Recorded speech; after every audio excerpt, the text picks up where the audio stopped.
زن به شیطان گفت: آیا آن مرد خیاط را می‌بینی؟ می‌توانی بروی وسوسه‌اش کنی که همسرش را طلاق دهد؟ شیطان گفت: آری و این کار بسیار آسان است. پس شیطان به سوی مرد خیاط رفت و به هر طریقی سعی کرد او را وسوسه کند. اما مرد خیاط همسرش را بسیار دوست داشت و اصلاً به طلاق فکر هم نمی کرد. شیطان برگشت و به شکست خود در مقابل مرد خیاط اعتراف کرد. سپس زن گفت: اکنون آنچه اتفاق می افتد ببین و تماشا کن. زن به طرف مرد خیاط رفت و به او گفت: چند متری از این پارچه زیبا می‌خواهم. پسرم می‌خواهد آن را به معشوقش هدیه دهد. پس خیاط پارچه را به زن داد.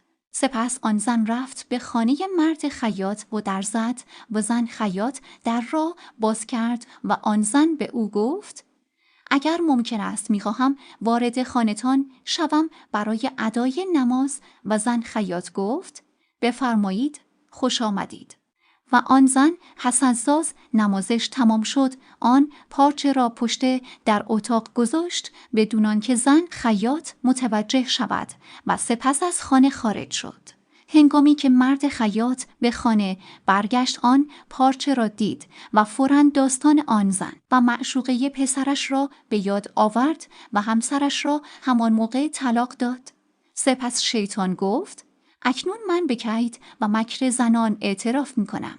و آن زن گفت: کمی صبر کن. نظرت چیست اگر مرد خیاط و همسرش را به همدیگر بازگردانم؟ شیطان با تعجب گفت: چگونه؟ آن زن روز بعدش رفت پیش خیاط و به او گفت: همان پارچه زیبایی را که دیروز از شما خریدم یکی دیگر می‌خواهم، برای اینکه دیروز رفتم به خانه یک زنی محترم برای ادای نماز و آن پارچه را آنجا فراموش کردم و خجالت کشیدم دوباره بروم و پارچه را از او بگیرم. مرد خیاط رفت و از همسرش عذرخواهی کرد و او را برگرداند به خانه‌اش. در حال حاضر شیطان در بیمارستان روانی به سر میبرد و اطلاع دیگری از وی در دسترس نیست.